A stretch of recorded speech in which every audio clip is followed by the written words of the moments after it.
Hello everyone, welcome to Rufio, it's Joe here. Apologies if there is any background noise. This is my, multiple attempt to try and record this video. My computer's crashed, there's been loads of background noise, everything. So I've started again, so apologies if any of this seems hurried or makes no sense. We're at our wit's end right about now. Anyway, we tried to get everyone in the house to comply with being nice and quiet, but outside forces and the dog probably unlikely to help us out here. Anyway, so I wanted to talk to you about my deck list post YCS, and whether I think it was a good choice, what changes I would have made, that kind of thing. Apologies I can't show you the physical deck list like I would have liked to have done. I will put one on the screen for you in this video. Unfortunately, I've agreed to sell the cards because I will be taking up Burning Abyss going forward, purely because I like the cards just in general. They look pretty cool. It seems like a fun deck to use, and it seems kind of meta relevant pretty much all the time. It's kind of pretty malleable. Anyway, in any case, without further ado, all of the above. So we went to YCS London. I dropped going into the 5th round at X2, partially because all my friends were dropping as well. And we were tired, we were hungry. The allure of Comic-Con was too much. We dropped out. We got to meet the voices of Marek and Joey, which is pretty cool.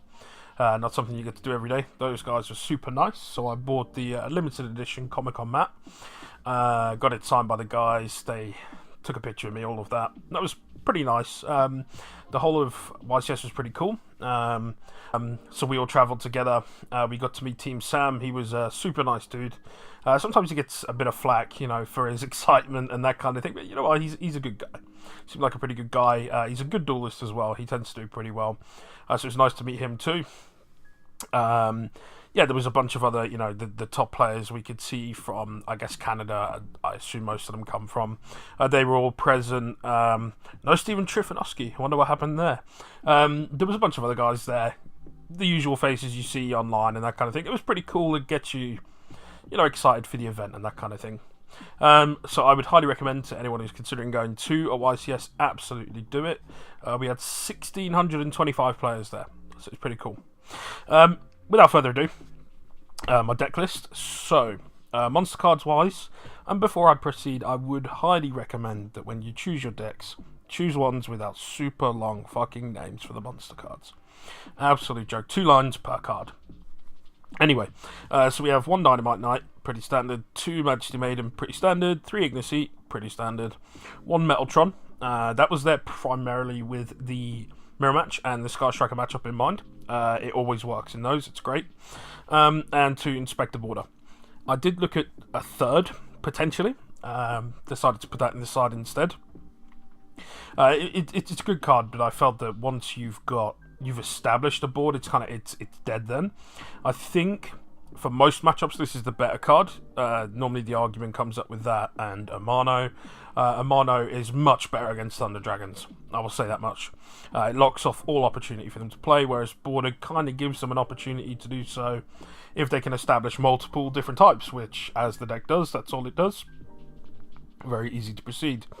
Spell cards for a total of 17. 3 Diagram, 2 Terraforming, 3 Disciples, 3 Heritage, 3 Card Demise, 3 Pot of Duality. There was an issue I ran into with this deck, particularly against Thunder Dragons. They were my 2 losses. Was that once Colossus has been established, you can't dig. You just can't dig. You can draw, of course, but this deck doesn't draw very much. Card of Demise is more or less the only draw card. Everything else is about searching. And of course, searching is forbidden once Colossus is on the field. So with that in mind, I probably would, in hindsight, I would drop a Duality and one other card. I'm not really sure which. Maybe one of the Rivalries, something like that, for Pot of Desires. Desires is excellent, of course. Normally people tend to avoid it in this deck because you play so few monsters that if you banish them all, you're more or less out of luck. But I do think that if you play it correctly, then it's a very good option. Looking at the trap cards, I have 2 Heavy Storm Duster. These were originally shared rides. Thank you to Aaron Hemmer for pointing out to me that was stupid. Shared rides are cool. but no, not enough. It kind of. I don't regret making that change. At no point did I think shared ride would help me in any real way. Once I was in the matchups. One Imperial Order, you kind of need to play it. One True King's Return, if you don't play it, you're an idiot. 3 True Draco Apocalypse, I wish I could have 10. 3 Gozer Match, this was the correct call, regardless of what anyone tells you. Gozer Match hits its attributes. Now, I played 1 rivalry in main. And with this in mind, I was eyeing up how many I should run. Normally, I would run multiple rivalries, multiple Gozers. Normally 2 of each, maybe even 3 and 2. At the top events, the things you have to consider are not so much the rogue matchups. They are going to come through, and you kind of just have to deal with those. You have to be ready to combat the meta. And with that in mind, rivalry only really hits strikers. Gozen kind of hits Thunder Dragons. They run light and dark. They can out it very, very easily. But Gozen hurts. It hurts Altergeist. It hurts strikers. It sort of makes it inconvenient for Thunder Dragons until they out it. And it hurts most of the other decks that you have to consider. It's also easy to play around, especially if you're just running, say, Ignis Heat, and you can get 3 of them on board. You're in a good position to go forward. Modern Rivalry, it didn't do anything for me at this tournament, truth be told. Last format I really enjoyed this, but this format it did nothing. 1 Skill Drain, again, wish could have played more. It came up a couple of times, it was quite handy. It's very good in the Thunder Dragon matchup. And then to go with that, we've got 2 Monarchs Erupt. 3 felt too much, 3 was very, very cloggy. 2 was fine. Again, you kind of need those drains on board for Thunder Dragons, which is where the borders come in, the skill drain, the Monarchs Erupt. But they can more or less play around most of it. Side deck, seeing as we don't have an extra deck. 1 Inspector Border. Again, this would get sided in over Rivalry for the Thunder Dragon matchup. A Spicy Tech, again, courtesy of my good friend Aaron Hemman. He advised me to run Necro Valley. Now, I only really got to play it the 1 time, but when I did, I watched the cogs spinning behind that guy's eyes. He had no idea what to do. Now, they can kind of play around it with Thunder Dragons. It does hurt a few other decks, but the main concern was Thunder Dragon. But it slows everything down to a halt to where you've got half a chance. Now, by no means is this deck undefeatable, but I'm just talking specifically from a Draco player point of view. So, yeah, it was fine. I wish I could play more. The issue is that when Diagram gets in your hand, you need to play Diagram. You need to dig deep, and Diagram always wins over Necro Valley. I'd maybe play a second Necro Valley if I felt that the matchup would allow me to play outside of Diagram a bit more. But yeah, Diagram trumps all. 3 Book of Eclipse. Only came up once. I couldn't kill the guy, so I never got to use it. I suspect it was quite good from what I was hearing from other people. 3 Dark Bribe. This was evenly matched. I was absolutely terrified going into this. I've never been evenly matched so much in my life, apart from in testing before this event. And they never came up. I got to use them, I think, maybe once. I can't even remember what it was in response to, so it can't be particularly valuable. Yeah, didn't really do much, but again, I wouldn't take it out. I feel it does have a good place there. I feel like if the opportunity came up, the Dark Bribe would be better than being evenly matched. Speaking of evenly matched, we play 3 in the side. Again, didn't come up. I appreciate that it could do. Generally speaking, though, Draco eventually gets to quite big boards, and it's dead and useless. You need to see it in your first hand, and you need to be going second, really, to benefit from it.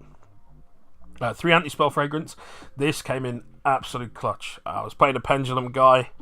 We were 1-1. Game 3, he was assembling a board, and I'd flipped 2 anti-spells over a few turns, and he'd managed to out them both. And I managed to get a heritage on board. He hadn't had another scale. I used the heritage to drew into a 3rd anti-spell, set it, flipped it in standby. GG. Anti-spell I would not change, absolutely keep that in. It's also good for strikers. It grinds them to a halt. It takes them twice as long to do everything, which is very important in a deck that does nothing but generate advantage. Finally, there was the 1 Rivalry of Warlords. Again, not really sure that it was of any kind of use.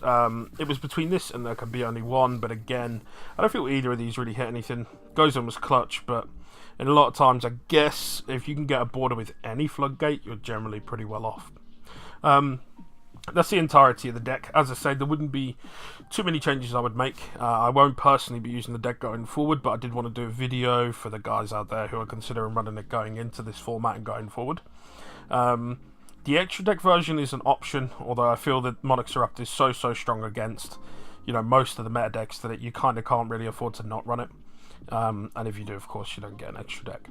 I would continue to run Metaltron.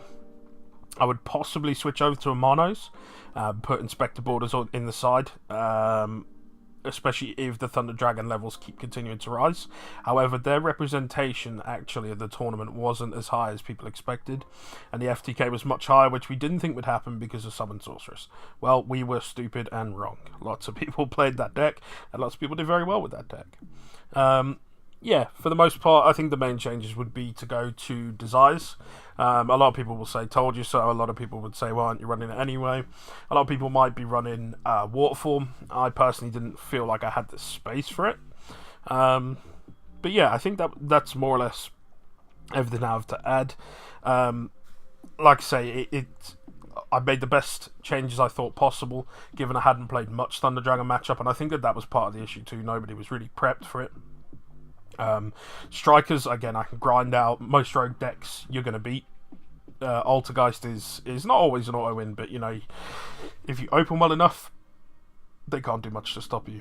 I think that more or less wraps up everything I have to say on this. If you have your own comments, please add them. Please feel free to let me know what you think, any changes you would make. If this video has helped you in any way, please let me know. Please don't forget to hit the subscribe button. The sooner we can do that, we can get this nice custom YouTube name going, because at the moment they're giving me some string of characters after youtube.com/whatever. So yes, please sub, like, leave your comment, share this. Share your thoughts. If you think I'm an idiot, please tell me. Absolutely no problem with that. And if you agree with anything I would say, sure as shit, you can put that too. Thank you very much for watching. This is Joe at Rufio. Peace out.